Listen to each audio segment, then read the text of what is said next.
আসসালামু আলাইকুম। Welcome to my channel. প্রতিবারের মতো নতুন আরেকটি ভিডিওতে সবাইকে স্বাগতম। তো গত ক্লাসে আমরা শিখেছিলাম কিভাবে আমরা এক্সেলের টেবিল বা শীট তৈরি করতে পারি। দেন আজকের ক্লাসে আমরা শিখব যে কিভাবে আমরা এক্সেল শীটে কলাম অথবা ইনসার্ট করতে পারি। তো চলুন কথা না বাড়িয়ে চলে যাই আমরা মূল ভিডিওতে। তো মূল ভিডিওতে যাওয়ার আগে আমার চ্যানেলটি যারা সাবস্ক্রাইব করেছেন তাদেরকে অসংখ্য ধন্যবাদ। আর যারা এখনও চ্যানেলটি সাবস্ক্রাইব করেননি দয়া করে চ্যানেলটি সাবস্ক্রাইব করে নেবেন।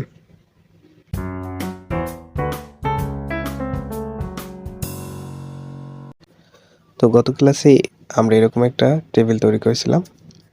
আজকে আমরা দেখিয়ে দেবো এই টেবিলের মাঝখানে কলাম অথবা যদি প্রয়োজন পড়ে তাহলে এটা আমরা কিভাবে ইনসার্ট করে নেব। তো এখন যদি আমাদের কোনো রড প্রয়োজন হয় এবং কোনো কলামের প্রয়োজন হয় সেক্ষেত্রে আমরা কিভাবে আমাদের এই প্রয়োজনীয় অথবা কলাম ইনসার্ট করে নিব। তো প্রথমে আমাদের খেয়াল রাখতে হবে যে আমাদের কোথায় অথবা কোন নামের নিচে আমাদের কলামটা দরকার অথবা রটা দরকার। ধরুন আমরা এখানে একটা ম্যান পাওয়ার লিস্ট করে রেখেছি।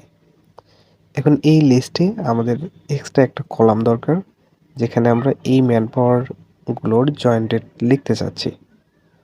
তো আমরা ধরে নিচ্ছি তো আমরা ম্যান পাওয়ারের জয়েন্টেড লিখতে অবশ্যই আমাদেরকে একটা কলাম দরকার। সেক্ষেত্রে আমরা কলামটা ইনসার্ট করব কোথায় এবং কিভাবে। তো আমরা অবশ্যই আমাদের আইডি নাম্বারের পাশে আমরা জয়েন্টেডটা রাখার চেষ্টা করব। সেক্ষেত্রে আমাকে কি করতে হবে, তো আমাদের যে উপর ভাগে ABCD লিখে কলামগুলো চিহ্নিত করা আছে তো আমরা সেখানে একটা ক্লিক করে দিব।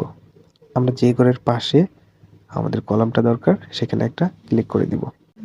তো উপরে আমরা হোম থেকে চলে যাব ইনসার্ট টুলসে। ইনসার্ট টুলসে গিয়ে পাশে একটা ক্লিক করে দিব।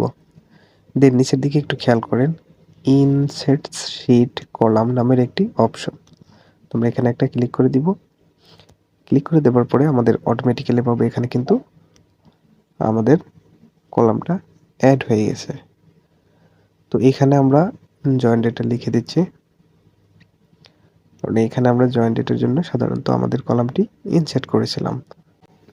তো এখানে একটা জিনিস লক্ষ্য করেন যে আমাদের যে জয়েন্ট ডেটটা আমরা লিখলাম এটা কিন্তু 2 লাইন হয়ে গেছে এবং ঢেকে গেছে, লেখাটা স্পষ্ট বা ক্লিয়ারলি পুরো দেখা যাচ্ছে না। তো এটা আমরা কিভাবে ঠিক করব? তো আমরা চলে যাব আমাদের কলামের উপর ভাগ অপশনে। উপর ভাগ অপশনে যাওয়ার পরে এখানে আমরা যে ঘরটা বড় করব সেই ঘরের পাশে আমাদের মাউসের কার্সরটা রাখার সাথে সাথে কিন্তু প্লাস চিহ্নটা চলে আসতেছে। তো যখনই প্লাস চিহ্নটা আসবে আমাদের মাউসের রাইট বাটনে ক্লিক করে আমরা টেনে লম্বা করে দিব। তো টেনে লম্বা করে দেওয়ার সাথে সাথে কিন্তু আমাদের ঘরটা দেখা যাচ্ছে এবং এইখান থেকে জয়েন্টেডটা ক্লিয়ারলি বোঝা যাচ্ছে। তো এখন আমি এখানে জয়েন্টেডগুলো লিখে দিব। একটা জিনিস মনে রাখবেন, এক্সেলে যখন আপনি তারিখ লিখতে যাবেন অবশ্যই আপনাকে মাসটা আগে টাইপ করতে হবে। যদি আপনি আগে মাসটা টাইপ না করেন তাহলে কিন্তু আপনার তারিখটা ঠিকঠাক হবে না। তো আমি সবগুলো ফিল আপ করে দিচ্ছি।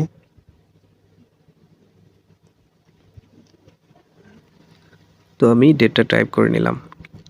তো চলুন এখন আমি দেখাবো কিভাবে আমরা ইনসার্ট করব। তো এরকমভাবে কলম আপনি কিন্তু কিবোর্ড শর্টকাটের মাধ্যমেও ইনসার্ট করতে পারেন। তো কিবোর্ড শর্টকাটের মাধ্যমে যখন আপনি কোনো কলাম অথবা ইনসার্ট করবেন তখন আপনাকে সেম আগের মতোই করে আপনাকে কলামটা সিলেক্ট করতে হবে। দেন কিবোর্ড থেকে আপনাকে কন্ট্রোল প্লাস বাটন একসাথে চাপতে হবে। তো আমি দেখিয়ে দিচ্ছি, দেখুন আমার কিন্তু অটোমেটিক্যালিভাবে কলামটা নিয়ে নিয়েছে। তো চাইলে আপনি কিবোর্ড শর্টকাটের মাধ্যমে এভাবে আপনার কলামটা ইনসার্ট করতে পারেন। তো যদি কলামটা আপনি ডিলিট করতে চান ইনসার্টের নিচে ডিলিট অপশন আছে, সেখানে ক্লিক করে আমরা কলামটা অনায়াসে ডিলিট করতে পারবো। আবার চাইলে এটা আপনি কিবোর্ড শর্টকাটের মাধ্যমে ডিলিট করতে পারেন। পুনরায় আপনাকে কলামটা সিলেক্ট করতে হবে এবং কিবোর্ড থেকে কন্ট্রোল মাইনাস প্রেস করতে হবে। কন্ট্রোল মাইনাস প্রেস করলে আপনার কলামটি অটোমেটিক্যালি ভাবে রিমুভ হয়ে যাবে। তো চলুন এবার আমি দেখিয়ে দিচ্ছি আমরা কিভাবে র ইনসার্ট করব এবং ডিলিট করব। তো শুরুতে আমরা যে ঘরের নিচে অথবা যেখানে আমাদের রড দরকার সেটাকে সিলেক্ট করব এবং দেন আমরা আবার চলে যাব হোম থেকে ইনসার্টে যাওয়ার পরে একটা ক্লিক করে আমরা ইনসার্ট র ক্লিক করে দিব। তো এখানে ক্লিক করার সাথে সাথে কিন্তু আমাদের অটোমেটিক্যালি দেখেন ঘরটা নিয়ে নিয়েছে। তো এটা আপনি চাইলে কিবোর্ড শর্টকাটের মাধ্যমে করতে পারেন। পুনরায় আপনাকে কি করতে হবে, আগের মতো রটা সিলেক্ট করতে হবে। রটা সিলেক্ট করা হয়ে গেলে কিবোর্ড থেকে আপনি কন্ট্রোল প্লাস প্রেস করে দিবেন। কন্ট্রোল প্লাস প্রেস করার সাথে সাথে আপনার কিন্তু রটা ইনসার্ট হয়ে যাবে। তো চাইলে আপনি এভাবে আপনার এক্সেল শিট অথবা টেবিলে কলাম র ইনসার্ট করতে পারেন খুবই সহজে। তো ভিডিওটি যদি ভালো লেগে থাকে অবশ্যই চ্যানেলটি সাবস্ক্রাইব করবেন, পাশে থাকা বেল আইকনটি প্রেস করতে ভুলবেন না।